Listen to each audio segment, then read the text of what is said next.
সালামু আলাইকুম প্রিয় শিক্ষার্থীরা, কি অবস্থা, কেমন আছো তোমরা সবাই? সো এইচএসসি পরীক্ষা একেবারেই হচ্ছে গিয়ে তোমাদের দোরগোড়ায়, এবং তোমাদের যাদের সিভিক্স আছে তাদের সবচেয়ে বড় দুশ্চিন্তার জায়গা হচ্ছে ভাইয়া এমসিকিউ কিভাবে ভালো করা যায়। সৃজনশীল তো লিখবো খাতায়, কিন্তু এমসিকিউ তে মার্কস যদি না পাই তাহলে তো এ প্লাস আসবে না। তো তোমাদের দুশ্চিন্তা দূর করতে এইবারে হচ্ছে পৌরনীতি প্রথম পত্রের আজকের ক্লাসটা হচ্ছে তোমাদের একেবারে ফাইনাল টাচ, অর্থাৎ এই ক্লাসটার মধ্যে তোমাদের যে অধ্যায়গুলো আছে সকল অধ্যায়গুলো নিয়ে আলোচনা করব এমসিকিউ, এবং একই সাথে এই এমসিকিউ গুলো যদি তোমরা মনোযোগ দিয়ে দেখতে পারো, ইনশাল্লাহ তোমরা আশা রাখতে পারো পরীক্ষার হলে এখান থেকে তোমরা অনেকগুলো প্রশ্ন কমন পাবা। কয়টা পাবা সেটা তো আর বলা সম্ভব না, বাট অনেকগুলো কমন পাবা এবং এই ধাঁচেরই প্রশ্ন ঘুরে ফিরে আসবে। সো একদম দেরি না করে মনোযোগ দিয়ে পুরো ক্লাসটা আমরা দেখি। চলো দেখো। তো আমি তোমাদের সাথে পুরোটা সময় জুড়ে থাকবো, তোমাদের সাইদুর ভাইয়া, এবং শুরু করা যাক। দেখো, প্রথম প্রশ্নটাতে বলা হয়েছে পৌরনীতি ও সুশাসন মূলত কি বিষয়ক বিজ্ঞান। আমরা জানি অধ্যাপক ই এম হোয়াইট কে বলেছেন, অধ্যাপক ই এম হোয়াইট বলে দিয়েছেন যে পৌরনীতি ও সুশাসন হচ্ছে নাগরিকতা বিষয়ক বিজ্ঞান। কি বিষয়ক বিজ্ঞান? নাগরিকতা বিষয়ক বিজ্ঞান। কোথায় আছে? এই যে দেখো, রাষ্ট্র নাগরিকতা বিষয়ক।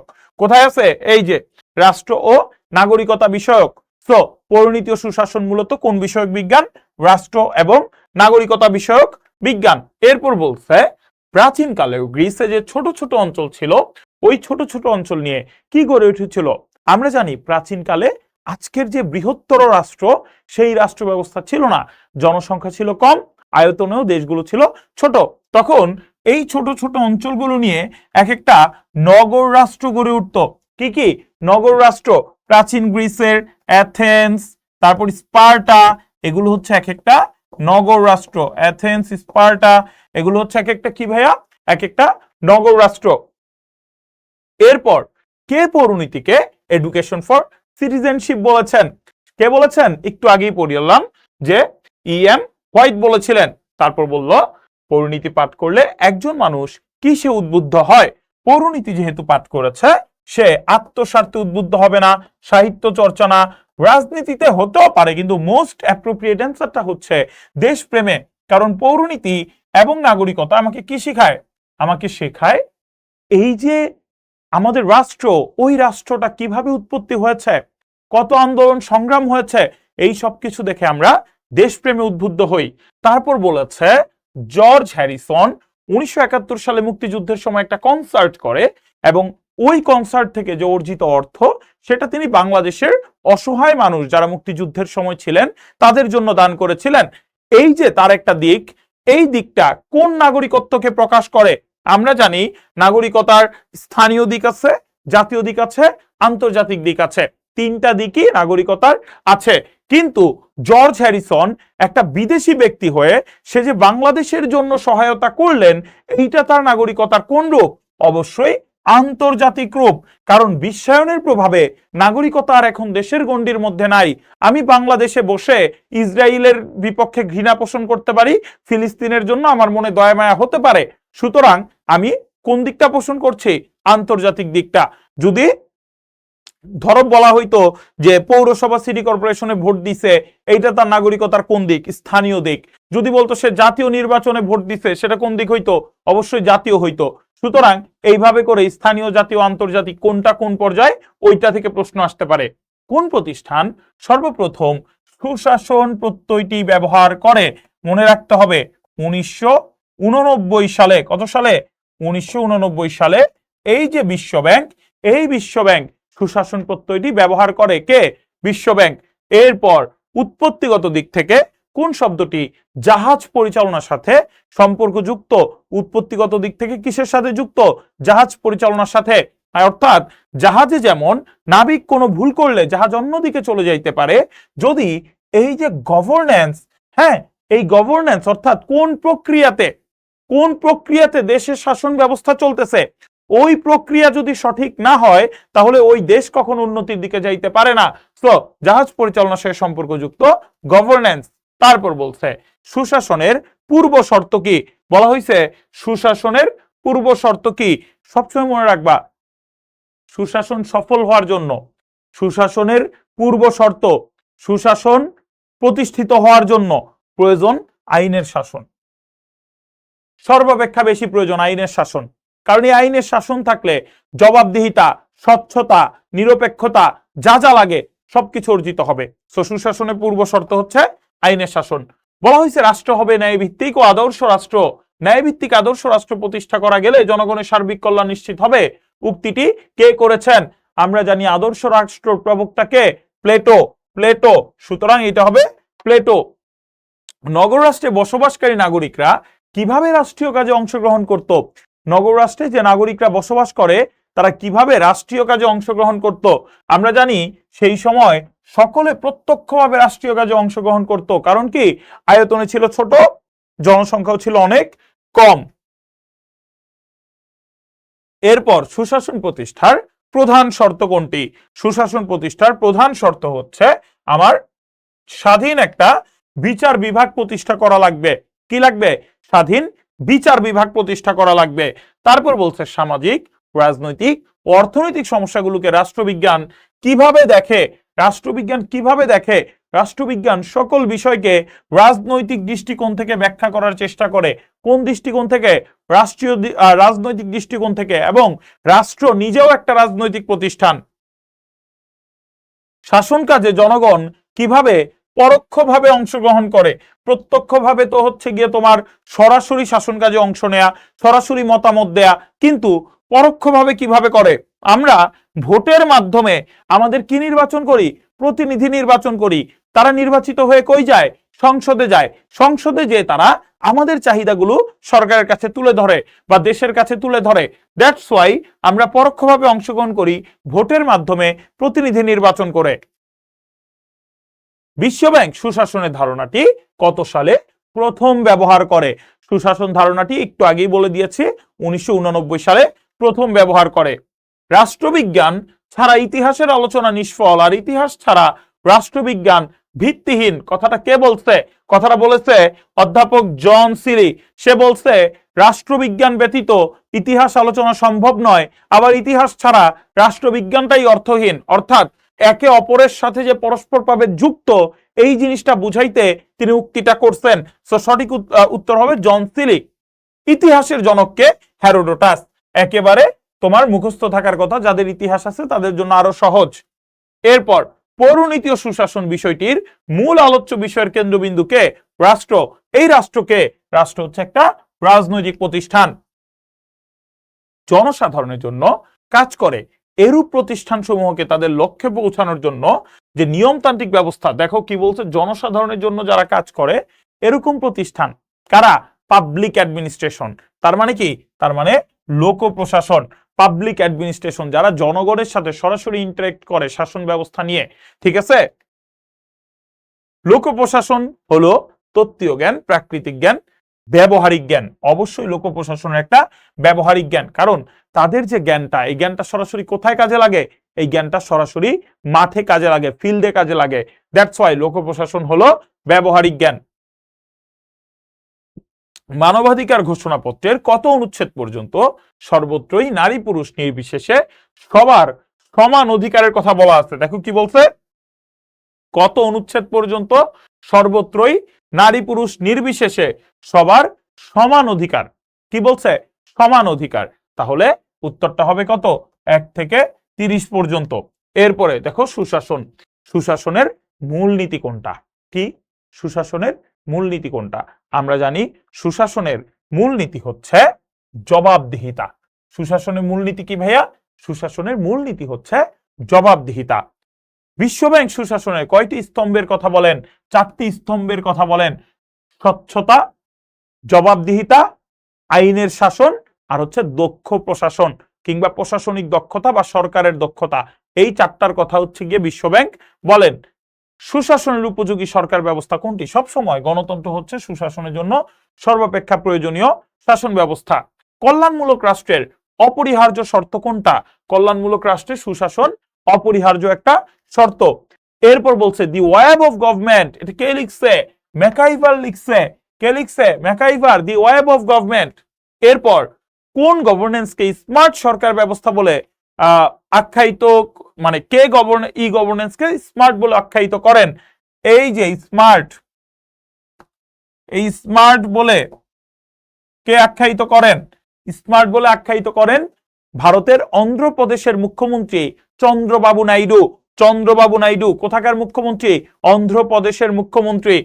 কোনটিকে রাষ্ট্রের চতুর্থ স্তম্ভ বলা হয়? রাষ্ট্র তিনটা স্তম্ভ দ্বারা চলে, আইন বিভাগ, শাসন বিভাগ, বিচার বিভাগ।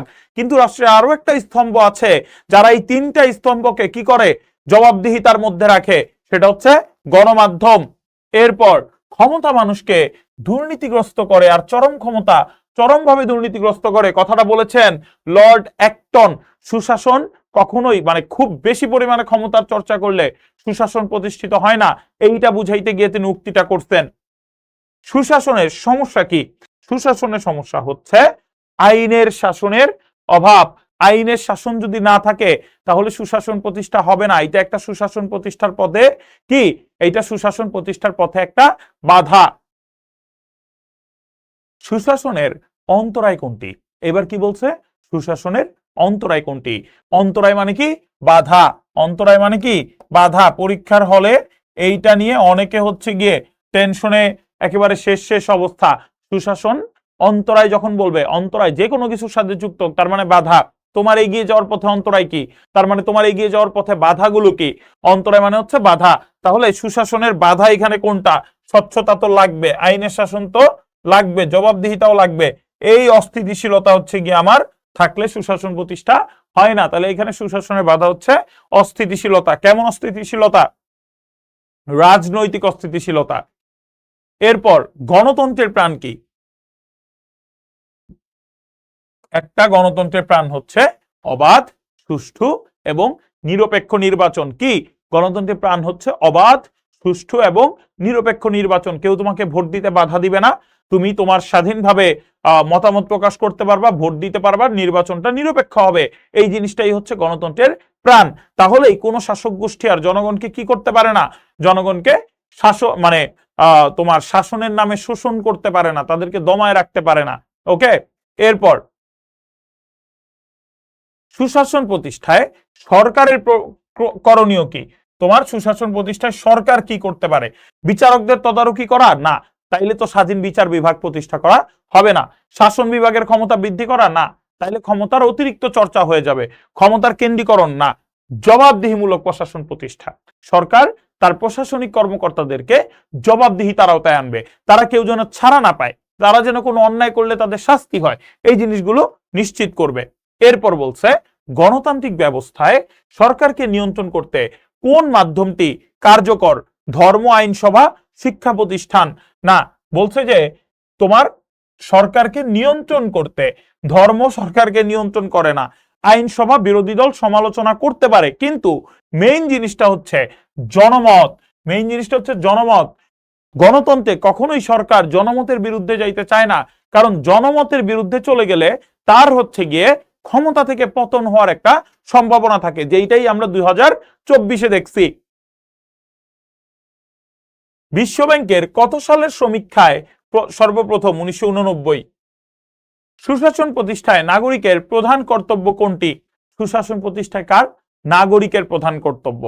কর প্রদান করবে, রাষ্ট্রীয় কর্মকাণ্ডে অংশগ্রহণ করবে, রাজনীতিতে যোগদান করুক, কোনো সমস্যা নাই। কিন্তু যদি সুশাসন প্রতিষ্ঠা করতে হয় তাহলে প্রথম যে জিনিসটা লাগবে সেটা হচ্ছে সৎ এবং যোগ্য প্রতিনিধি নির্বাচন করা, যাতে করে সংসদে তার দাবি দেওয়া, জনগণের দাবি দেওয়া তারা কি করতে পারে? প্রকাশ করতে পারে, আলোচনা করতে পারে।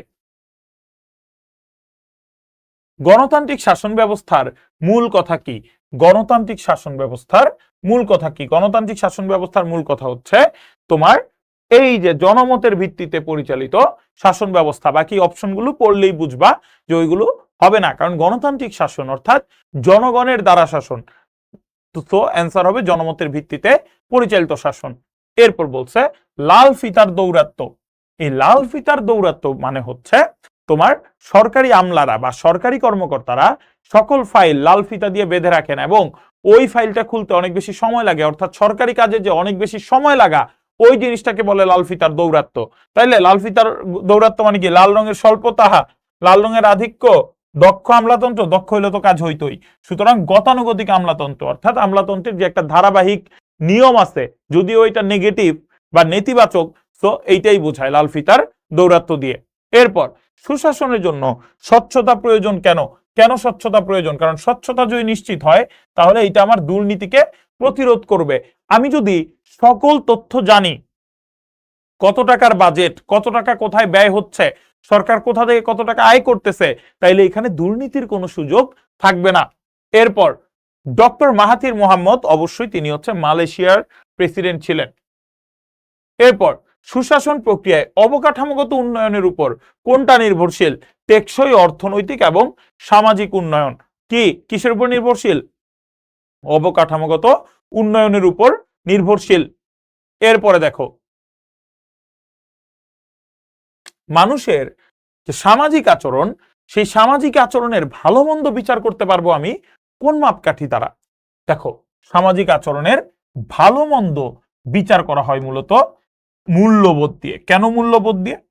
কারণ এই যে আমি বলতেছি জোরে কথা বলা, বড়দের সাথে জোরে কথা বলা খারাপ, কিংবা ছোটদেরকে তুমি তাদের সাথে খারাপ ব্যবহার করা অনেক বেশি খারাপ, এগুলো তুমি কিসের ভিত্তিতে বুঝতেছো? স্ট্যান্ডার্ডটা কি? স্ট্যান্ডার্ডটা হচ্ছে সমাজে প্রচলিত ধ্যান ধারণা, নিয়ম নীতি। সমাজের প্রচলিত নীতি হচ্ছে তুমি বড়দের সাথে শ্রদ্ধা ভরে নরম গলায় কথা বলবা, নিচু গলায় কথা বলবা। এইটা হচ্ছে তোমার ভিত্তি। এই ভিত্তিটাই হচ্ছে মূল্যবোধ। তখন যদি তুমি উঁচু গলায় কথা বলো, তাহলে এটা পরিণত হবে কিসে?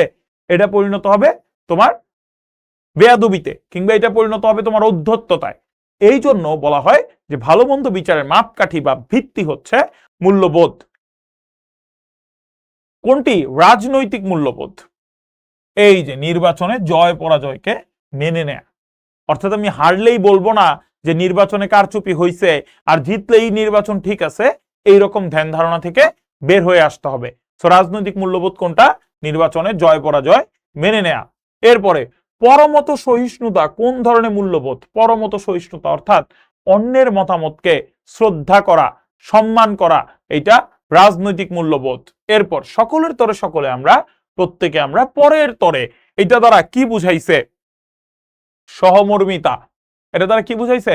সহমর্মিতা। আমার আরেকজনের জন্য, আরেকজনের দুঃখ কষ্ট দূর করতে আমি যাইতে চাই, আমার মধ্যে ওই জিনিসগুলো আছে। এই জিনিসগুলো কি? সহমর্মিতা।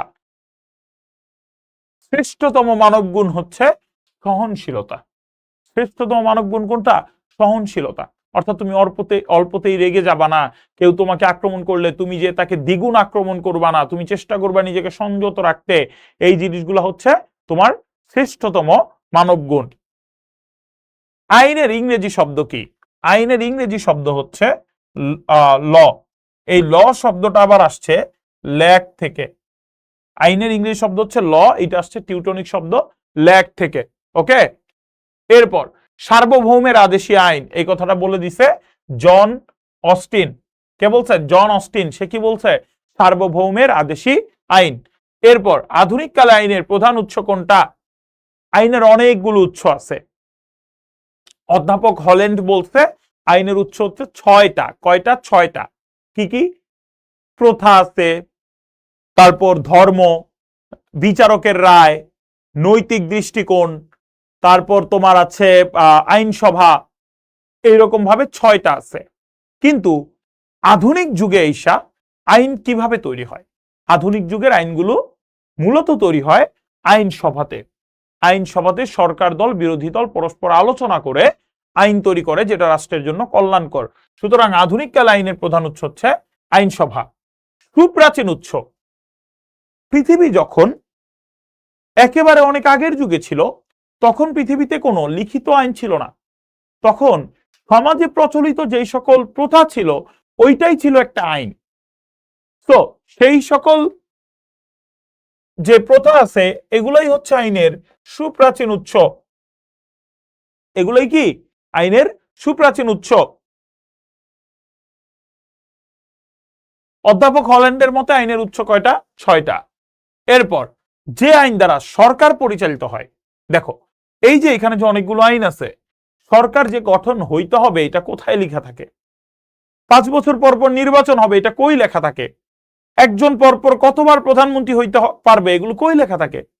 এগুলো লেখা থাকে সংবিধানে। এগুলো লেখা থাকে কোথায়? সংবিধানে। দ্যাটস ওয়াই সরকার পরিচালিত হয় সাংবিধানিক আইন দ্বারা। সবসময় মনে রাখতে হবে সরকার পরিচালিত হয় কোন আইন দ্বারা? সাংবিধানিক আইন দ্বারা। ল্যাটিন শব্দ মোরালিটাসের অর্থ কি? ল্যাটিন শব্দ মোরালিটাসের অর্থ হচ্ছে সঠিক আচরণ। কি? মোরালিটাস, সঠিক আচরণ।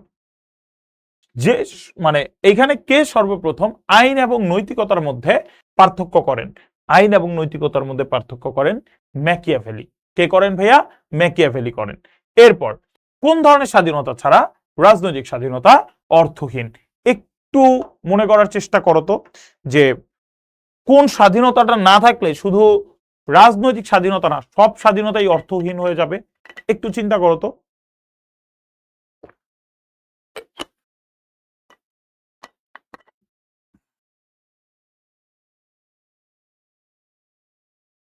দেখো, অর্থনৈতিক স্বাধীনতা যদি না থাকে, মানুষের পেটে যদি ভাত না থাকে, তুমি তাকে যত স্বাধীনতার স্বপ্নই দেখাও সে স্বাধীনতার স্বাদ উপলব্ধি করতে পারবে না। ধরো আমার পেটে নাই ভাত, আমার পেটে কি নাই? ভাত নাই। তুমি আমাকে ওই কি বলে 5 স্টার হোটেলের ছাদে নিয়ে ঘুম পাড়ায় রাখলে আমার কোনো লাভ আছে? কোনো লাভ নাই। সো স্বাধীনতা তোমার যদি পাইতে হয় তাহলে অবশ্যই তোমার প্রথমত জাতীয় স্বাধীনতা লাগবে। সেই জাতীয় স্বাধীনতার পরেই তোমার লাগবে হচ্ছে অর্থনৈতিক স্বাধীনতা। অর্থাৎ তুমি অর্থনৈতিকভাবে স্বাবলম্বী হইতে হবে। হ্যাঁ, তো ওইটা পাইলে তুমি জাতীয় স্বাধীনতা সহ বাকি সকল স্বাধীনতার যে স্বাদ সেইটা উপলব্ধি করতে পারবা। এরপর মানুষ স্বাধীন হয়ে জন্মগ্রহণ করে কিন্তু সর্বোচ্চ সে শৃঙ্খলাবদ্ধ। আমরা যখন কেউ জন্মগ্রহণ করি তখন আমাদেরকে কেউ ধরে বেঁধে রাখে না, কিন্তু তারপর আমরা একটা শৃঙ্খলার মধ্যে থাকি। এই উক্তিটা কার? এই উক্তিটা হচ্ছে জে জ্যাক রুশোর। Jean Jacques Rousseau. লিবার্টির যে লিভার শব্দটা এইটা কোত্থেকে আসছে? এই শব্দটা, এই যে লিভার শব্দটা আসছে ল্যাটিন ওয়ার্ড থেকে। কোন ওয়ার্ড থেকে? ল্যাটিন ওয়ার্ড থেকে। এরপর স্বাধীনতার প্রধান রক্ষা কবচ কোনটি? কি বলছে? স্বাধীনতার প্রধান রক্ষা কবচ, অবশ্যই প্রধান রক্ষা কবচ হচ্ছে আইন কিংবা আইনের শাসন। কারণ যদি আইন না থাকে তাহলে স্বাধীনতা কি হয়ে যায়? অবাধ হয়ে যায়। অবাধ মানে কি? ধরো তুমি রাস্তা দিয়ে হাঁটতেছো, তোমার মন চাইছে কাউকে তুমি মেরে দিয়ে বললা এটা আমার স্বাধীনতা, আমি যাকে খুশি তাকে মারবো। এটা তো হইতে পারে না। স্বাধীনতার একটা নিয়ম নীতি আছে, একটা বাউন্ডারি আছে। এর বাইরে গেলে স্বাধীনতা কি হয়ে যায়? স্বেচ্ছাচারিতা হয়ে যায়। অর্থাৎ তুমি যা খুশি তাই করতে পারবা না। এই জন্য স্বাধীনতার প্রধান রক্ষা কবচ হচ্ছে আইন। এই যে অবাধ স্বাধীনতা কিসের নামান্তর? অবশ্যই স্বেচ্ছাচারিতার নামান্তর। এরপর বলছে সাম্য বলতে কি বোঝায়? সবসময় মনে রাখবা সাম্য বলতে বোঝায় বিশেষ সুযোগ সুবিধার অনুপস্থিতি, অর্থাৎ বিশেষ সুযোগ সুবিধা না থাকা।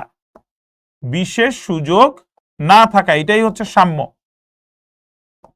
ধরো কেউ অপরাধ করছে, তার জন্য কোনো বিশেষ সুযোগ নাই, সবার জন্য যে আইন তার জন্য সেম আইন। কেউ একজন হচ্ছে গিয়ে তোমার রাষ্ট্রে চলাফেরা করতেছে, সবাই যেভাবে চলাফেরা করে তাকেও সেভাবেই চলাফেরা করতে হবে। সো কোন ধরনের বিশেষ সুযোগ না থাকাটাই হচ্ছে সাম্য।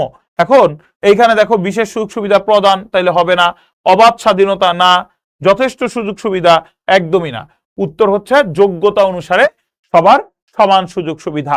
এখন ধরো যে বিসিএস পরীক্ষা তো সবাই দেয়, এখন কি তাহলে সবাই দিছে বলে সাম্য নিশ্চিত করার জন্য আমার সবাইকে চাকরি দিতে হবে? না, এখানে সবাই একই মেধার না। সো যারা যারা মেধাবী তারা সবাই বিসিএস চাকরি পাবে, এটাই স্বাভাবিক।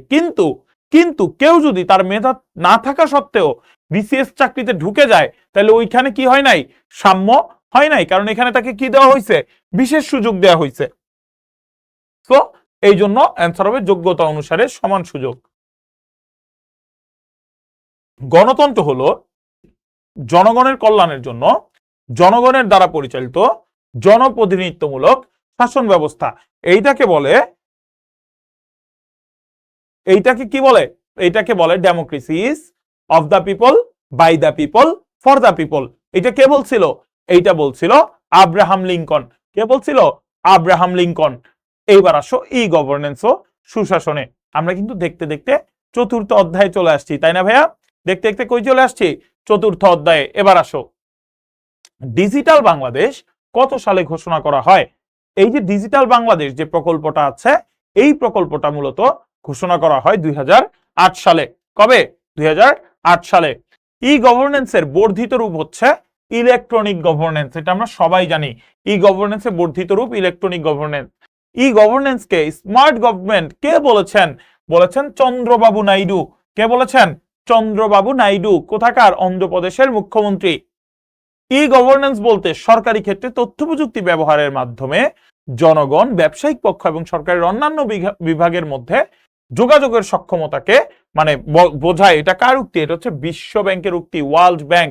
ঠিক আছে? ই গভর্নেন্সের মূল কাজ কোনটি? দেখো, ই গভর্নেন্সের মূল কাজ মানে কি? তুমি ঘরে বসে পরীক্ষার ফি দিতে পারতেছো, তুমি ঘরে বসে বিদ্যুৎ বিল দিতে পারতেছো, তুমি ঘরে বসে থানায় জিডি করতে পারতেছো। এই সবগুলো জিনিস কি? এই সবগুলো জিনিস হচ্ছে নাগরিক সেবা। অর্থাৎ তুমি আর নাগরিক সেবার মান বৃদ্ধি করতেছে কে? ই গভর্নেন্স। তথ্য প্রাপ্তি প্রতিটি নাগরিকের কোন ধরনের অধিকার? যেহেতু তথ্য অধিকার আইন আছে, তো তথ্য প্রাপ্তি প্রতিটা নাগরিকের আইনসঙ্গত অধিকার। এরপর তো অবাধ তথ্য প্রবাহ শিক্ষা গবেষণায় কিরূপ ভূমিকা রাখে? ইতিবাচক ভূমিকা রাখে। তুমি কোনো তথ্যের জন্য আটকায় থাকো না, তুমি সকল তথ্য জানতে পারো। সো এটা তোমার জ্ঞানের যে পিপাসা, এই পিপাসাকে মেটায়। সো এটা হচ্ছে একটা ইতিবাচক অর্থে ব্যবহৃত হচ্ছে। G2B আমরা জানি, G2B মানে হচ্ছে government to business. Government to business, এইটা মানে হচ্ছে G2B। এছাড়া G2C আছে গভর্নমেন্ট টু সিটিজেন, G2G আছে গভর্নমেন্ট টু গভর্নমেন্ট। ঠিক আছে? এই জিনিসগুলো কিন্তু পড়ো। সো G2B দ্বারা কি বোঝায়? Government to business. গভর্নমেন্ট মানে হচ্ছে গিয়ে সরকার, বিজনেস মানে হচ্ছে ব্যবসা। তাহলে ক নাম্বার হচ্ছে কারেক্ট অ্যান্সার, সরকার থেকে ব্যবসায়ী। এরপর G2C, G2C মানে কি? Government to citizen, government to citizen. তারপর সুশাসনের অন্যতম প্রত্যয় কোনটি? সুশাসনের অন্যতম প্রত্যয় কোনটি? দুর্নীতি দমন করতে হবে। কি করতে হবে? দুর্নীতি দমন করতে হবে। ওকে। সুশাসনের প্রাণ কোনটি? বলছে সুশাসনের প্রাণ। এবার দেখো, তোমার সুশাসন যদি থাকতে হয় তাহলে তোমার কি লাগবে? অংশগ্রহণমূলক শাসন লাগবে। অংশগ্রহণমূলক শাসন ব্যবস্থায় যদি অংশগ্রহণ না থাকে, যদি পার্টিসিপেশন না থাকে, তাহলে তুমি সুশাসন নিশ্চিত করতে পারবা না।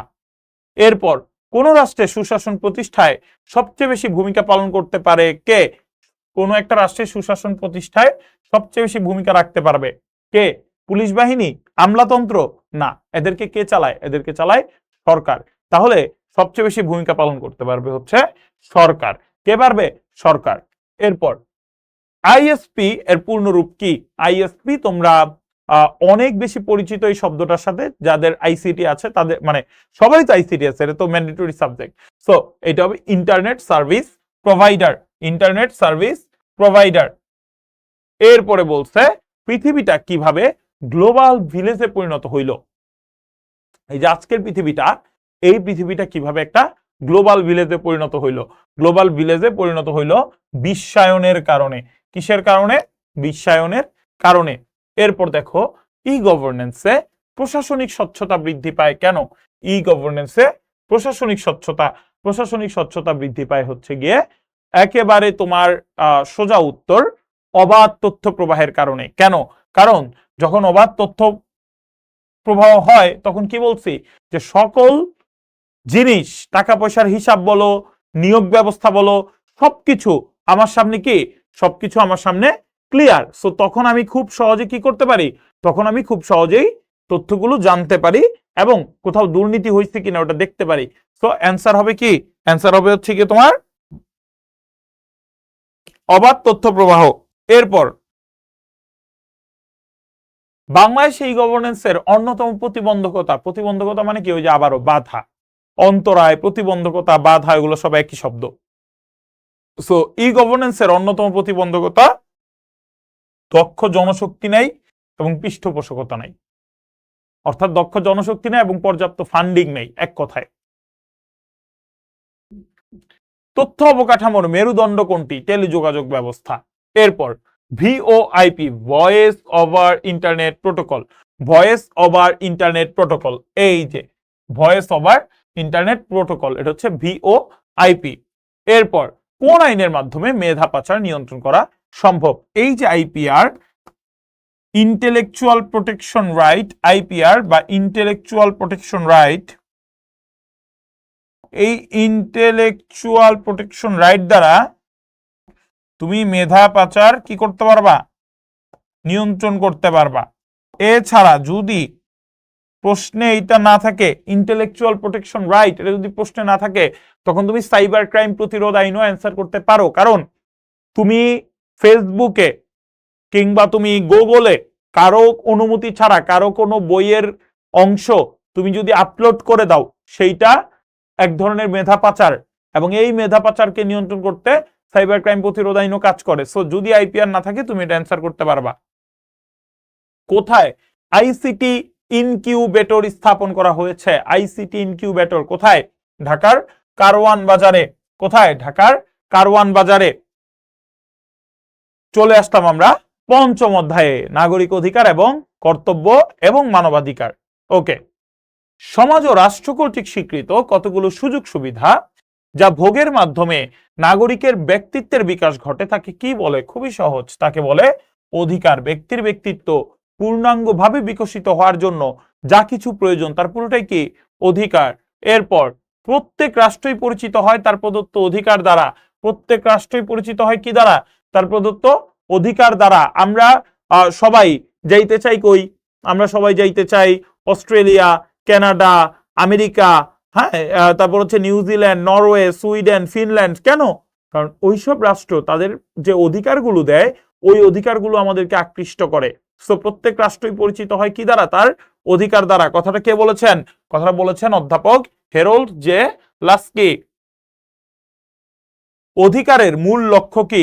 অধিকারের মূল লক্ষ্য হচ্ছে ব্যক্তির ব্যক্তি জীবনের বা ব্যক্তিত্বের উন্নয়ন, হ্যাঁ, তার যে মানসিক যে বিকাশ, ওই মানসিক বিকাশটাকে নিশ্চিত করা। কোনটি নাগরিকের রাজনৈতিক অধিকার? নাগরিকের রাজনৈতিক অধিকার কোনটা? নাগরিকের রাজনৈতিক অধিকার হচ্ছে ভোটদান এবং সরকারি চাকরি লাভ। বারবার বলি, চাকরি লাভের অধিকার এটা কিন্তু অর্থনৈতিক অধিকার। চাকরি লাভের অধিকার কিন্তু অর্থনৈতিক। চাকরি লাভ হচ্ছে অর্থনৈতিক। কিন্তু আমি যখনই বলবো সরকারি চাকরি, তখনই এটা হয়ে যাবে রাজনৈতিক। কারণ সরকারি চাকরির সাথে কে জড়িত? সরকার। তো সরকার কোন ধরনের প্রতিষ্ঠান? রাজনৈতিক প্রতিষ্ঠান। তো সরকারি চাকরির অধিকারটা হচ্ছে রাজনৈতিক অধিকার। আর শুধু তুমি চাকরি লাভের অধিকার যদি বলো, সেটা হবে অর্থনৈতিক অধিকার। হিসাব সহজ। মতামত প্রকাশের অধিকার নাগরিকের কোন ধরনের অধিকার? সামাজিক অধিকার। তুমি মতামত প্রকাশ করতে পারবা স্বাধীনভাবে, এইটা তোমার কোন ধরনের অধিকার? এইটা তোমার হচ্ছে সামাজিক অধিকার। এরপর ভিক্ষা পাবার অধিকার কোন ধরনের অধিকার? ভিক্ষা পাবা, যেই ধরনের অধিকার তুমি চাইলে দাও, না চাইলে না দাও, এটার জন্য তোমাকে আইনগতভাবে দায়ী করা যায় না, ওই সমস্ত অধিকারকে কি বলা হয়? নৈতিক অধিকার। কি বলা হয়? নৈতিক অধিকার। আইনগত অধিকার কত প্রকার? আইনগত অধিকার হচ্ছে 6 প্রকার। এরপর তথ্য অধিকার অর্থ কি?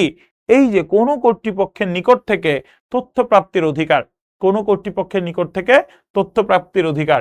এই জায়গাতে আরো কিছু এমসিকিউ তোমরা পড়ে নিবা, যে কত দিনের মধ্যে তথ্য দিতে হবে, তথ্যটা যদি আবার কয়েকটা কমিশনের সাথে, মানে কয়েকটা অর্গানাইজেশন বা সংস্থার সাথে যুক্ত হয়, তাইলে কতদিন সময়।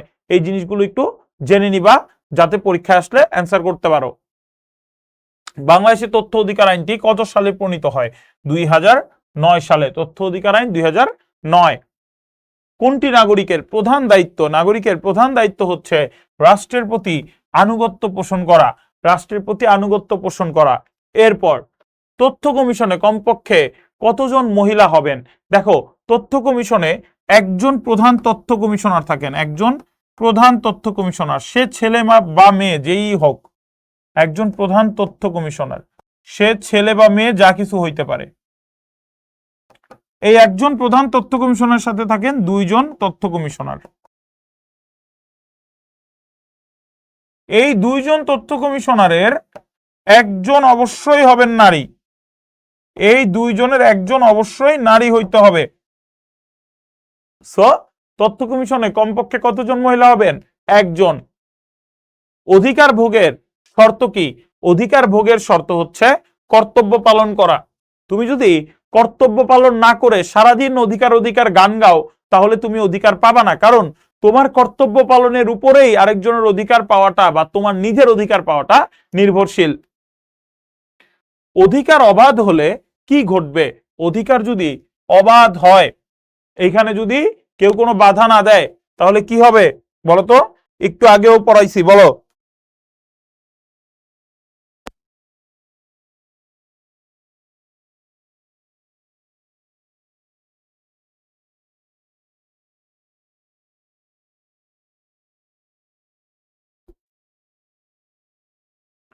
ওকে, সো অধিকার অবাধ হলে কি ঘটবে?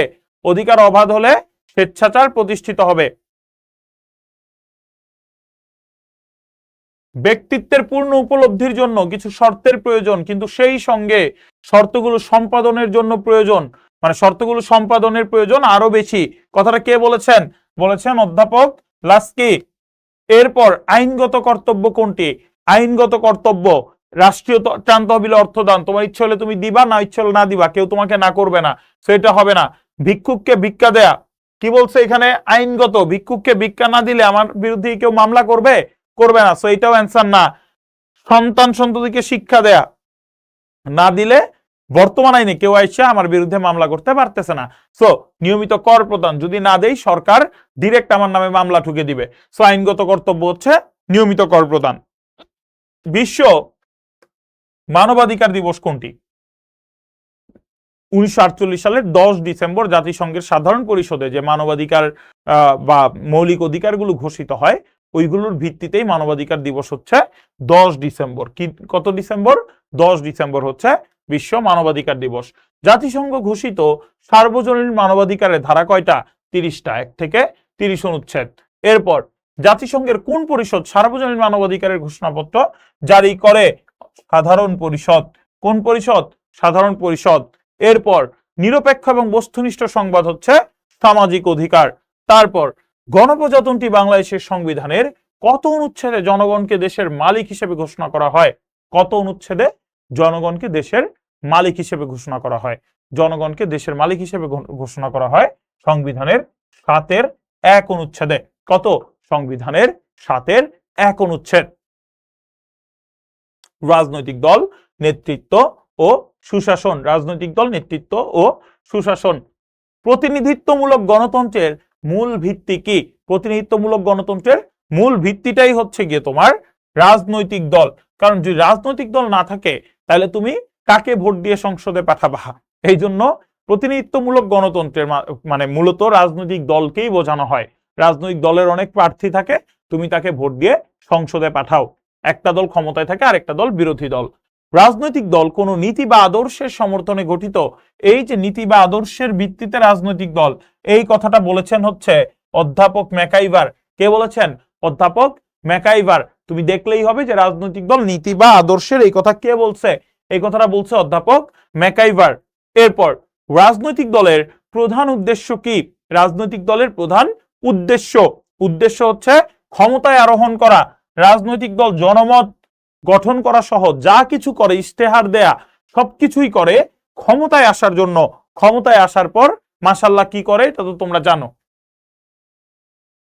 পৃথিবীর সবচেয়ে পুরানো রাজনৈতিক দল কোনটা? পৃথিবীর সবচেয়ে পুরাতন রাজনৈতিক দল হচ্ছে ডেমোক্রেটিক পার্টি। কে? Democratic party. এরপর পাক ভারত উপমহাদেশের প্রথম রাজনৈতিক দল কোনটা? 1885 সালে গঠিত 1885 সালে গঠিত সর্বভারতীয় জাতীয় কংগ্রেসই হচ্ছে পাক ভারত উপমহাদেশের প্রথম রাজনৈতিক দল। পরবর্তীতে 1906 সালে বঙ্গভঙ্গের পর গঠিত হয় কি? গঠিত হয় মুসলিম লীগ। এটা কিন্তু মনে রাখতে হবে।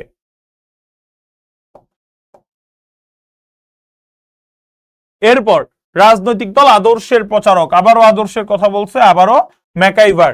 এরপর গণতান্ত্রিক শাসন ব্যবস্থায় জনগণ ও সরকারের মধ্যে সেতু বন্ধন তৈরিতে কাজ করে কোনটি? তোমার কথাকে সরকারের কাছে পৌঁছায় দেয়া, সরকারের আদেশ অনুযায়ী মানে বা সরকার যেইভাবে চায় সেইভাবে কাজকর্ম করে জনগণের সাথে আবার সরকারের একটা যোগাযোগ রাখা, এটা কার দায়িত্ব? এটা হচ্ছে রাজনৈতিক দলের দায়িত্ব। কার দায়িত্ব? রাজনৈতিক দল। গণতন্ত্রে ছায়া সরকার কোনটি? গণতন্ত্রের ছায়া সরকার, অর্থাৎ সরকারের মানে যৌক্তিক সমালোচনা করে সরকারকে ভুল ত্রুটি ধরায় দেয় এমন কে? এমন হচ্ছে বিরোধী দল। এমন কে? এমন হচ্ছে বিরোধী দল। এরপর বহুদলীয় ব্যবস্থা বিদ্যমান রয়েছে কোন দেশটিতে? বহুদলীয় ব্যবস্থা অর্থাৎ স্বীকৃতভাবে অনেকগুলো রাজনৈতিক দল আছে। যুক্তরাষ্ট্রে দুইটা ডেমোক্রেট রিপাবলিক, যুক্তরাজ্যে দুইটা লেবার পার্টি আর হচ্ছে কনজারভেটিভ পার্টি, আর ভারতে অনেকগুলো আছে। ভারতে কি অনেকগুলো আছে? সো বহুদলীয় আছে ভারতে। আর হচ্ছে কোন ব্যবস্থায় নতুন নতুন ভাবধারা বিকাশের পথ সুগম হয়? দেখো, রাজনৈতিক দল যদি এক দল হয় ওইখানে তোমার কোনো মতামত প্রকাশের সুযোগই নেই, তাহলে এটা অ্যান্সার না।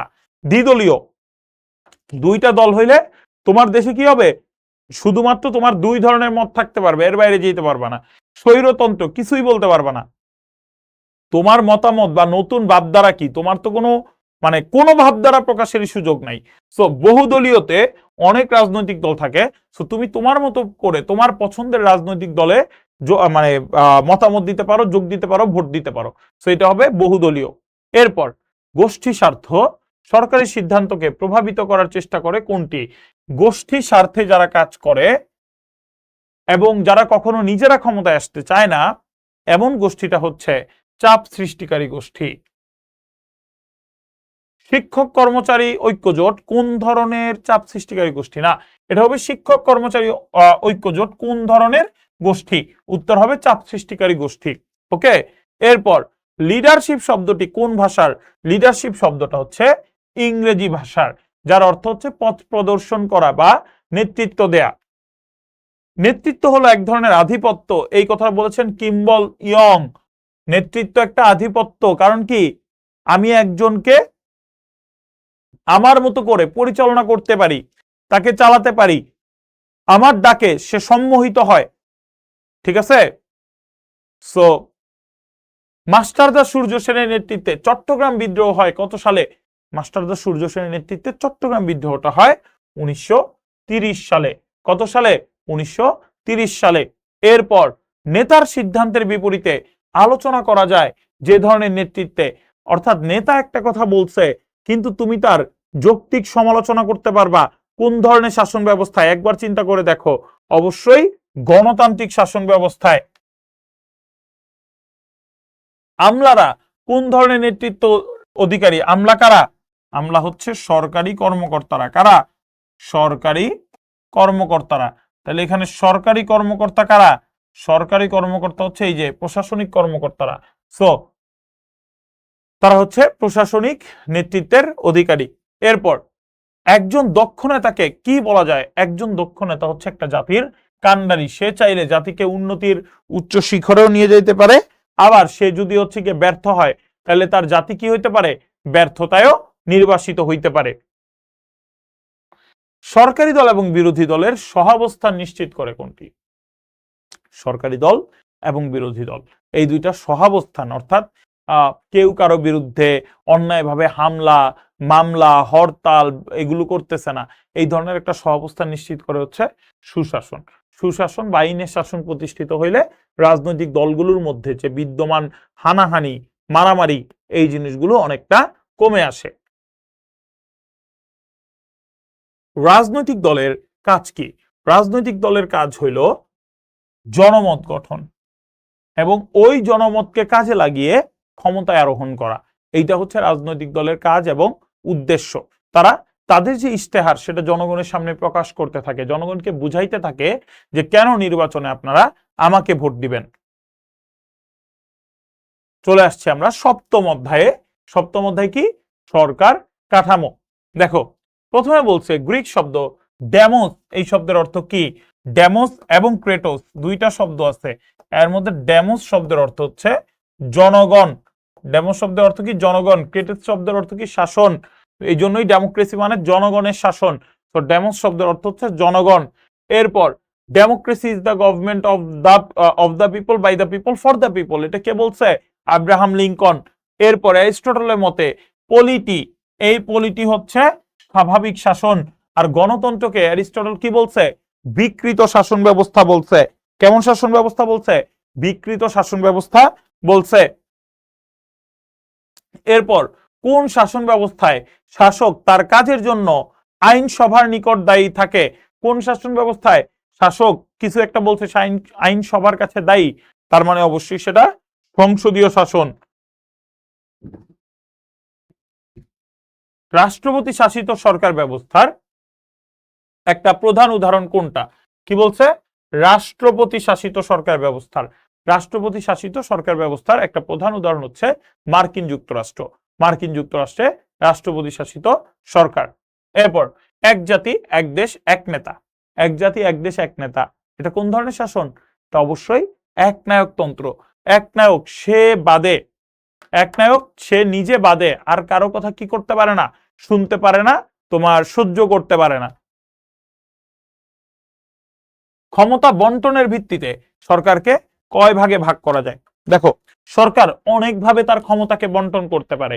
ধরো তোমার এক কেন্দ্রিক এবং যুক্তরাষ্ট্রীয়, অর্থাৎ সরকার তার পুরো ক্ষমতা সে কি কেন্দ্রের মধ্যে রেখে দিবে, নাকি এটাকে বিভিন্ন তোমার যদি অঙ্গরাজ্য থাকে সেই অঙ্গরাজ্যগুলোতে স্বায়ত্ত শাসন দিয়ে ভাগ করে দিবে। তো এই দুইটা ভাগে ভাগ করতে পারে। আবার দুইটা ভাগে ভাগ করতে পারে, সেটা হচ্ছে ক্ষমতাটা কি সে রাষ্ট্রপতি শাসিত নাকি প্রধানমন্ত্রী শাসিত, অর্থাৎ প্রধানমন্ত্রীর কি মানে প্রকৃত ক্ষমতা নাকি রাষ্ট্রপতির প্রকৃত ক্ষমতা। তো এই দুই ভাগেও ভাগ হইতে পারে। তো ক্ষমতা বন্টনের নীতির ভিত্তিতে সরকারকে আমরা দুই ভাগে ভাগ করতে পারি। কয় ভাগে ভাগ করতে পারি ভাইয়া? দুই ভাগে ভাগ করতে পারি। এরপর উত্তরাধিকার সূত্রে ক্ষমতা লাভ। উত্তরাধিকার সূত্রে ক্ষমতা লাভ মানে কি?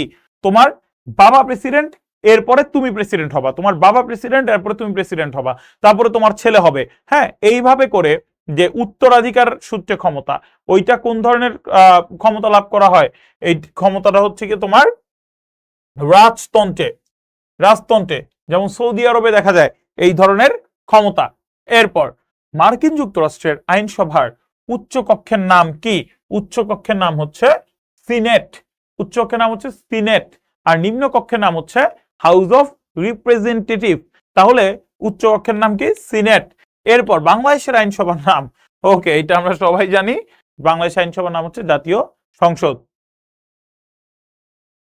আইনসভার প্রধান কাজ কোনটি? আইনসভার প্রধান কাজ হচ্ছে আইন প্রণয়ন করা। কারণ আধুনিক যুগে আমরা পড়ছি না যে আধুনিক যুগে আইনের সর্বাপেক্ষা তোমার মাধ্যম হচ্ছে বা আইন তৈরি হওয়ার সর্বপ্রধান মাধ্যম হচ্ছে কি? সর্বপ্রধান মাধ্যম হচ্ছে আইনসভা। আইনসভার প্রধান কাজ হচ্ছে আইন প্রণয়ন করা। এরপর বাজেট অনুমোদন করা সরকারের কোন বিভাগের কাজ? কি বলছে? বাজেট অনুমোদন করা সরকারের অবশ্যই সেটা কোন বিভাগ হবে? অনুমোদন করা আইন বিভাগের কাজ। অনুমোদন করা, অর্থমন্ত্রী সংসদে বাজেট নিয়ে যায়, আলাপ আলোচনার ভিত্তিতে পরবর্তীতে এই বাজেটটা অনুমোদন করা হয়। সো এটা কোন বিভাগে হয়? এটা অবশ্যই হয় হচ্ছে আইন বিভাগে। সরি, এটা উঠে গেল। ব্রিটেনের আইনসভার নাম হচ্ছে পার্লামেন্ট। এরপর শাসন বিভাগের অরাজনৈতিক অংশ কোনটি? শাসন বিভাগের অরাজনৈতিক অংশ, শাসন বিভাগের অরাজনৈতিক অর্থাৎ রাজনীতি করে না এমন অংশ কোনটা? মন্ত্রিসভা অবশ্যই রাজনীতি করে, এবং রাজনীতির উপরে তারা রাজনীতি করে, তার কারণেই তো তারা সংসদ সদস্য হয়ে তারপর মন্ত্রিসভায় ঢুকতে পারছে। তাহলে মন্ত্রিসভা উত্তর না, সংসদ সদস্য নিজেরাও রাজনীতিবিদ। স্থানীয় সরকারে যারা থাকে তারাও রাজনীতিরই অংশ। তাহলে কারা অরাজনৈতিক অর্থাৎ রাজনীতি করে না? আমলাতন্ত্র, অর্থাৎ সরকারের যে সরকারি কর্মকর্তারা থাকে তারা কিন্তু অরাজনৈতিক, তারা রাজনীতিতে জড়িত হইতে কখনো পারবে না। কাউকে দেখবা না যে সে একই সাথে সরকারি চাকরি করে আবার একই সাথে সে তোমার কোন রাজনৈতিক পদে আছে, কারণ এটা হচ্ছে গিয়ে তার যে তোমার কি বলবো, তার এক কথায় যে চাকরির নীতিমালা, ওই নীতিমালায় এটা নাই যে সে হচ্ছে রাজনীতি করতে পারবে। ওকে, বাংলাদেশের সশস্ত্র বাহিনীর সর্বাধিনায়ক কে? অবশ্যই রাষ্ট্রপতি। বাংলাদেশের সশস্ত্র বাহিনীর তোমার সর্বাধিনায়ক হচ্ছে রাষ্ট্রপতি। এরপর অধ্যাদেশ জারি করার ক্ষমতাও হচ্ছে রাষ্ট্রপতির। অধ্যাদেশ জারির ক্ষমতা কার? রাষ্ট্রপতির। সংসদীয় সরকার ব্যবস্থায় প্রকৃত নির্বাহী ক্ষমতার অধিকারীকে, অর্থাৎ কোন শাসন? সংসদীয় শাসন। সংসদীয় শাসন, সংসদে কে থাকে? সংসদে কি রাষ্ট্রপতি থাকে? না, রাষ্ট্রপতি হচ্ছে সংসদীয় সরকার ব্যবস্থায় একটা পুতুল মাত্র, তার প্রকৃত কোনো ক্ষমতা নাই। তাহলে সংসদীয় সরকার ব্যবস্থায় প্রকৃত ক্ষমতার অধিকারী হচ্ছে প্রধানমন্ত্রী। এরপর সংবিধানের অভিভাবক এবং ব্যাখ্যাকারক। সংবিধানের অভিভাবক অর্থাৎ সংবিধানকে কোন ধরনের বিকৃত হওয়ার হাত থেকে রক্ষা করবে, এবং সংবিধানের কোনো বিষয় নিয়ে যদি তোমার বিতর্ক তৈরি হয় তাহলে ওই বিতর্কটাকে কি বলে সমাধান করবে কে? এইটা করবে হচ্ছে বিচার বিভাগ। কে করবে? বিচার বিভাগ। মন্টেস্কুর বিখ্যাত গ্রন্থটির নাম কি? The spirit of laws. The spirit of laws. প্লেটোর দ্য রিপাবলিক, অ্যারিস্টটলের দ্য পলিটিক্স। ঠিক আছে। বৈজ্ঞানিক সমাজতন্ত্রের জনক কে? Karl Marx. বৈজ্ঞানিক সমাজতন্ত্রের জনক হচ্ছে কার্ল মার্কস। ঠিক আছে। এইবার জনমত রাজনৈতিক সংস্কৃতি। দেখো জনমত একটা কি? জনমত হচ্ছে একটা আধুনিক ধারণা। প্রাচীনকালে জনমত নামে যে কিছু আছে, এই জনমত যে সুশাসনের দিকে মানুষকে নিয়ে যাইতে পারে, জনগণ যে হচ্ছে শাসন ব্যবস্থাকে প্রভাবিত করে, এই রকম কোনো কিছু হচ্ছে প্রাচীনকালে এরকম ধ্যান ধারণা ছিল না। তাইলে জনমত কি? জনমত হচ্ছে একটা আধুনিক ধারণা। কি? জনমত হচ্ছে একটা আধুনিক ধারণা। জনমত শব্দটি প্রথম ব্যবহার করেন কে? জনমত শব্দটি প্রথম ব্যবহার করেন রুশো। কে ব্যবহার করেন? রুশো। একটি নির্দিষ্ট সময়ে জনগণ যে মতামত প্রকাশ করে বা পোষণ করে তাই জনমত। এটা বলছে কিম্বল ইয়ং। কে বলছে? এটা বলছে কিম্বল ইয়ং। এরপর কোনটি জনমতের প্রাথমিক মাধ্যম? একদম প্রথম, একদম শুরুতে জনমতটা কোথা থেকে আসে? একদম শুরুতে এই জনমতটা আসে পরিবার থেকে। কোথা থেকে? পরিবার থেকে। এরপর কোনটি জনমতের শ্রেষ্ঠ মাধ্যম?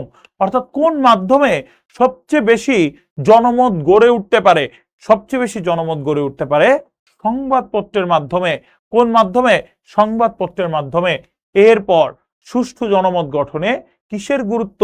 অপরিসীম। সুষ্ঠু জনমত গঠনে কিসের গুরুত্বটা? অপরিসীম। সুষ্ঠু জনমত গঠনে দেখো তোমার কি লাগবে? এই যে মতামত প্রকাশের স্বাধীনতা লাগবে। সুষ্ঠু জনমত গঠনে কিসের গুরুত্ব? অপরিসীম। মতামত প্রকাশের স্বাধীনতা।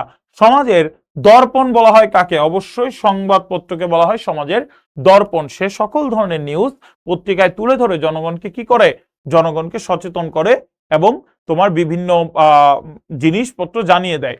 এরপর জনমতের উপর ভিত্তিশীল কোনটা? কোন জিনিসটা জনমতের উপর নির্ভর করে? এই যে আমাদের যে আজকের আধুনিক শাসন ব্যবস্থা, ওই আধুনিক শাসন ব্যবস্থাটা পুরাটাই কি করে? জনমতের উপর নির্ভর করে। স্বাধীন জনমত গঠিত হয় কোন ধরনের সরকার ব্যবস্থায়? এটা কি আর বোঝানো লাগবে? অবশ্যই গণতন্ত্রে। এরপর জনমতকে গণতন্ত্রের ভিত্তি বলা হয় কেন? জনমতকে গণতন্ত্রের ভিত্তি বলা হয় কারণ গণতন্ত্র জনমতের অন্যতম বাহন বলে, গণতন্ত্র জনমতের উপর প্রতিষ্ঠিত বলে। এইটা হচ্ছে গিয়ে তোমার প্রধান কারণ, যে কারণে জনমতকে গণতন্ত্রের ভিত্তি বলা হয়। সংবাদপত্রের নিরপেক্ষতা আবশ্যিক কেন? সংবাদপত্রের নিরপেক্ষতা আবশ্যিক সঠিক জনমত গঠনের জন্য। অর্থাৎ জনমতটা মানে সংবাদপত্র যদি কি হয়ে যায়, সংবাদপত্র যদি কোনো একটা নির্দিষ্ট পার্টির হয়ে সংবাদ প্রচার করে, তাহলে মানুষজন কি করবে? মানুষজন ওই একটা পার্টিকে পছন্দ করবে, আরেকটা পার্টিকে মানে কোনো কারণ ছাড়াই হচ্ছে গিয়ে পছন্দ করবে না। তো এই জন্য হচ্ছে গিয়ে তোমার সবচেয়ে যেটা ইম্পর্টেন্ট সেটা হলো সঠিক জনমত গঠনের জন্য নিরপেক্ষ সাংবাদিক। ঠিক আছে।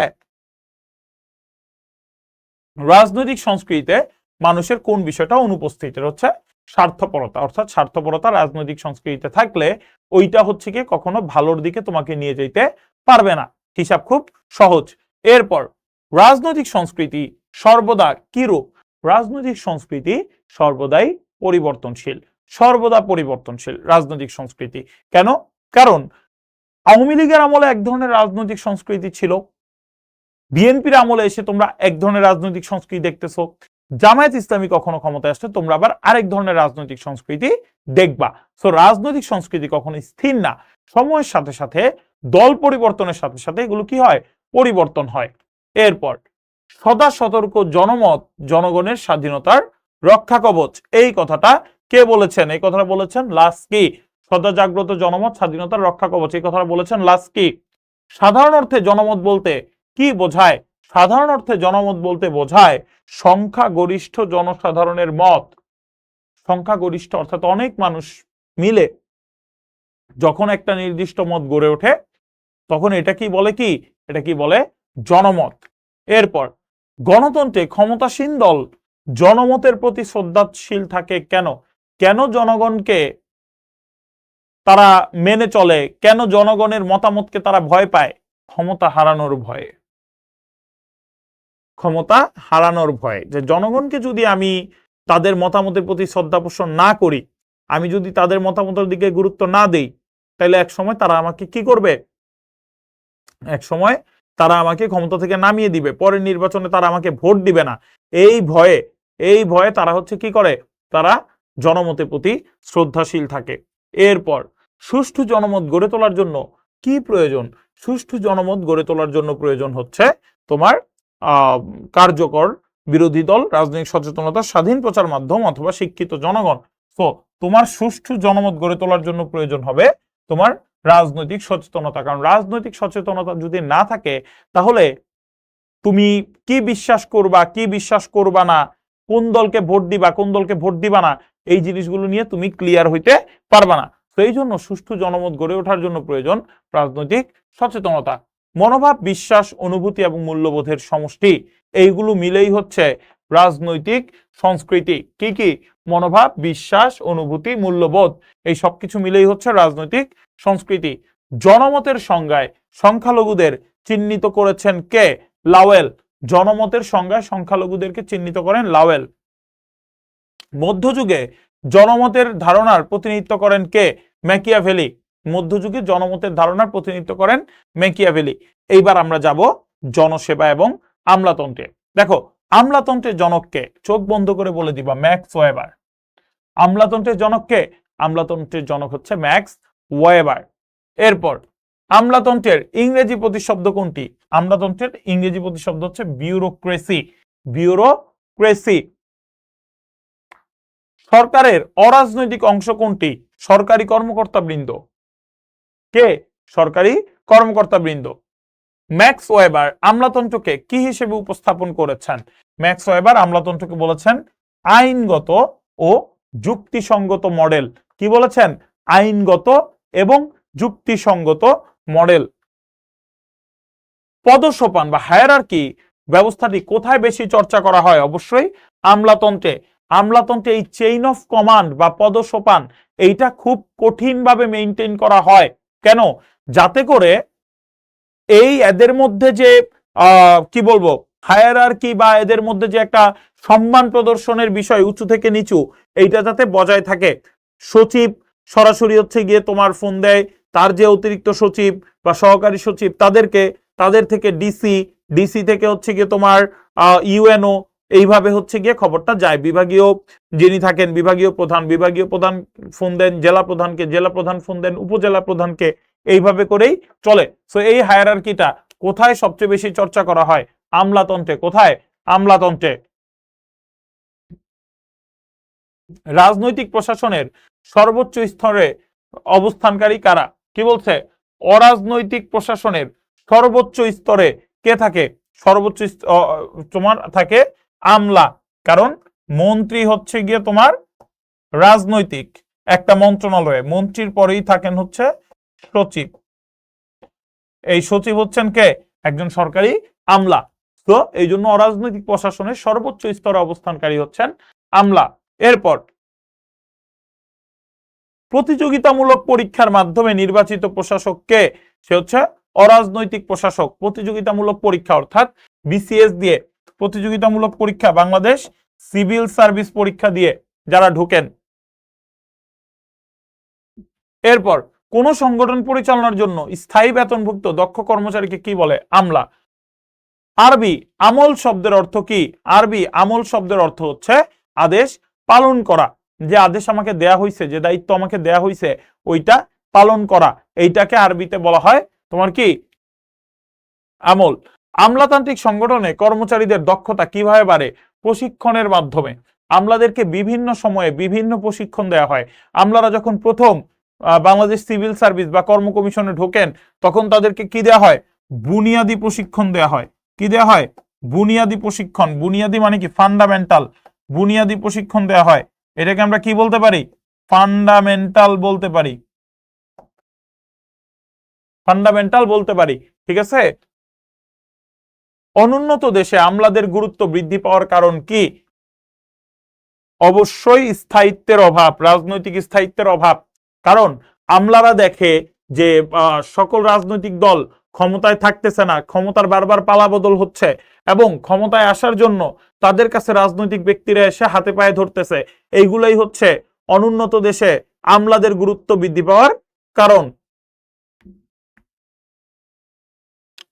নিয়োগের শর্ত অনুযায়ী আমলারা কোন কাজ থেকে বিরত থাকেন? নিয়োগের শর্ত অনুযায়ী আমলারা কোন কাজ থেকে বিরত থাকেন? রাজনীতি থেকে তাকে বিরত থাকতে হবে। কি বলছি? তার কাজের যে চুক্তি, ওই কর্মচুক্তিতে রাজনীতিতে অংশগ্রহণের কোনো অধিকার তার নাই। সো সে কি? সে হচ্ছে রাজনীতি থেকে বিরত থাকেন।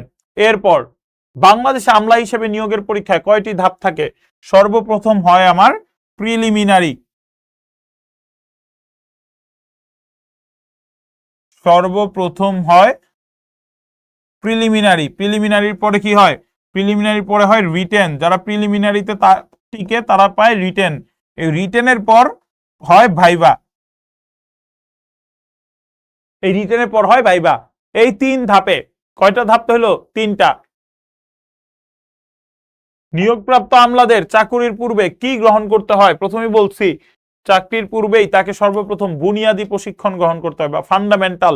কিভাবে আমি চালাবো প্রশাসন, কোন আইন প্রয়োগ করব, আমার আচার আচরণ কেমন হবে, এই সব তাকে এখানে শেখানো হয়। আমলাতন্ত্রের দুর্নীতি দেশের উন্নতিকে পিছিয়ে দেয়, এর প্রধান কারণ কি? বলছে আমলাতন্ত্রের দুর্নীতি দেশের উন্নতিকে পিছিয়ে দেয়, এর প্রধান কারণ হচ্ছে তার মধ্যে কি নাই? তার মধ্যে সততা নাই। আর সততা না থাকলে দেশপ্রেম থাকবে না। সততা না থাকলে সে দেশের প্রতি যে তার দায়বদ্ধতা, যে মায়া মমতা, ওইটা তার মধ্যে গড়ে উঠবে না। সো আমলাতন্ত্রের দুর্নীতি দেশের উন্নতিতে পিছিয়ে দেয়, এর কারণ হচ্ছে সততার অভাব। আমলারা কোন বিভাগের সদস্য? আমলারা অবশ্যই সরকারের অংশ, এবং তারা শাসন বিভাগের সদস্য। কোন বিভাগের? শাসন বিভাগের।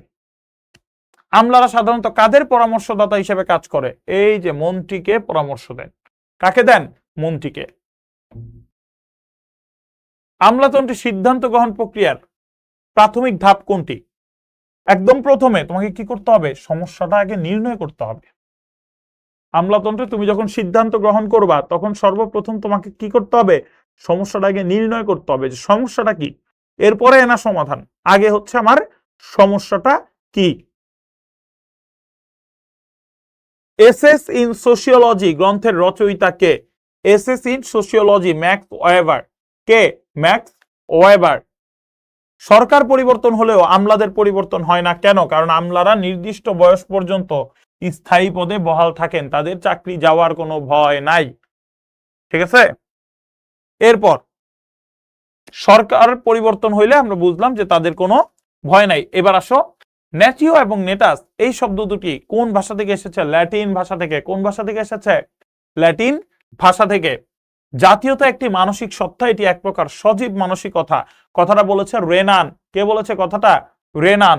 এরপর রাজনৈতিকভাবে সংগঠিত জনসমাজকে কি বলে? বলছে রাজনৈতিকভাবে সংগঠিত, তাইলে অবশ্যই তাকে জাতি বলে। আমরা জানি জাতি এবং জাতীয়তার মধ্যে পার্থক্য আছে। জাতীয়তা হচ্ছে একটা মানসিক ধারণা, আমার একটা চেতনা, আর জাতি হচ্ছে একটা পূর্ণাঙ্গ রূপ। তুমি যখন স্বাধীনতা অর্জন করে ফেলো, তখন তুমি জাতি হও। বাংলাদেশের জনগণের নাগরিক পরিচয় বা জাতীয়তা কি? বাংলাদেশী। আর এই বাঙালিটা হচ্ছে তার নৃতাত্ত্বিক পরিচয়। বাঙালিটা কি? বাঙালি হচ্ছে তার নৃতাত্ত্বিক পরিচয়। জাতীয়তাবোধে উদ্বুদ্ধ ব্যক্তিগণের সমষ্টি জাতি, কথাটা বলছে লর্ড ব্রাইস। কথাটা কে বলছে? কথাটা বলছে ভাইয়া লর্ড ব্রাইস। এরপর জাতি গঠনের অনুপ্রেরণা কি? জাতি গঠনের যে অনুপ্রেরণা ওইটা হচ্ছে জাতীয়তাবোধ। জাতীয়তাবোধ জাতি গঠনের অনুপ্রেরণা বা চেতনা বা মানসিক ধারণা।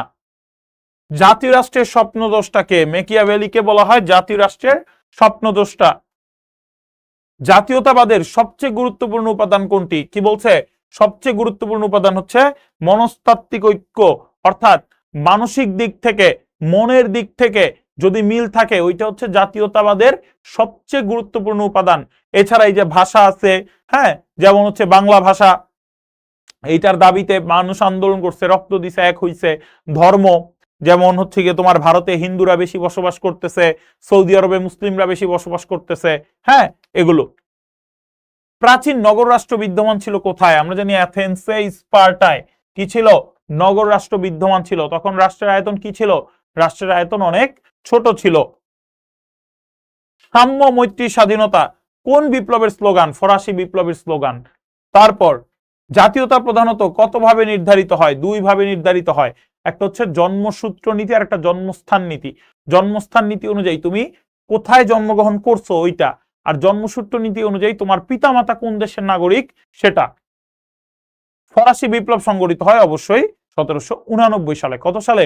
1789 সালে। দেশের মাটি ও মানুষকে ভালোবাসার অনুভূতিকে কি বলে? দেশপ্রেম। কি বলে? দেশপ্রেম। একেবারে সহজ। হ্যাঁ, ও আমার দেশের মাটি তোমার পরে ঠেকাই মাথা, উক্ত বন্দনাটি কার রচিত? অবশ্যই রবীন্দ্রনাথ ঠাকুর। কার রচিত? রবীন্দ্রনাথ ঠাকুর। ইতালির উগ্র জাতীয়তাবাদী নেতা কে? ইতালির মুসোলিনি। জার্মানির হিটলার। হিটলার কোন দেশের? জার্মানি। আর ইতালির কে? ইতালির হচ্ছে মুসোলিনি। ইতালির মুসোলিনি আর জার্মানির হিটলার, এরা হচ্ছে তোমার উগ্র জাতীয়তাবাদী নেতা। ব্যক্তির চেয়ে দল বড়, দলের চেয়ে দেশ বড় উক্তিটি দ্বারা কি বোঝানো হয়েছে? উক্তিটি দ্বারা বোঝানো হয়েছে জাতীয় ঐক্য এবং দেশপ্রেম। জাতীয় ঐক্য এবং দেশপ্রেম। উগ্র জাতীয়তাবাদ কি ডেকে আনে? মৈত্রী, সম্প্রীতি, শ্রদ্ধাবোধ। এই তিনটা জিনিসই ভালো। তো এই তিনটা জিনিস না, উত্তর হবে ধ্বংস। কি হবে উত্তর? ধ্বংস। নিজে বাঁচো, অপরকে বাঁচতে দাও। এটি কিসের মূলনীতি? এটি জাতীয়তাবাদের মূলনীতি। নিজেও বাঁচবো, অপরকেও স্বাধীনভাবে সম্প্রীতির সাথে শান্তিতে বাঁচতে দেব, এইটা হচ্ছে জাতীয়তাবাদের মূলনীতি। বাংলাদেশের জনগণের নৃতাত্ত্বিক জাতীয়তা অবশ্যই বাঙালি। নৃতাত্ত্বিক জাতীয়তা বলছে, নৃতাত্ত্বিক জাতীয়তা হচ্ছে বাঙালি। এরপর জার্মানিতে উগ্র জাতীয়তাবাদী চেতনার জন্ম দেন কে? জার্মানির বলেছি কি? হিটলার। সো 200 এমসিকিউ তোমরা হচ্ছে সলভ করে ফেলছো। এই 200টা এমসিকিউ থেকেই ইনশাআল্লাহ তোমরা যদি ভালোভাবে পড়াশোনা করো, তোমরা যদি হচ্ছে একেবারে সুন্দর করে এক্সামে বসো, ঠান্ডা মাথায় সবগুলো এমসিকিউ অ্যান্সার করতে পারো, তোমরা দেখবা একটা এমসিকিউ অ্যান্সার করবা যখন, তখন খেয়াল করবা বাকি একটা তো কারেক্ট অ্যান্সার, বাকি তিনটা যে ভুল অ্যান্সার ওইটাও তুমি আইডেন্টিফাই করে চেক করে দেখবা। তখনই দেখবা যে তোমার অনেক সমস্যার সমাধান হয়ে গেছে। তুমি বুঝতেছো না কোনটা অ্যান্সার, তাহলে তুমি আগে এইটা বের করো যে কোনটা কোনটা অ্যান্সার না, দেখবা যে তোমার কারেক্ট অ্যান্সারটা বের হয়ে গেছে। তো অল দা বেস্ট সবাইকে, খুব ভালো করে পরীক্ষাটা দাও। ইনশাল্লাহ আবার দেখা হবে নতুন কোনো ক্লাসে। সবাই ভালো থাকো, সুস্থ থাকো। আসসালামু আলাইকুম সবাইকে।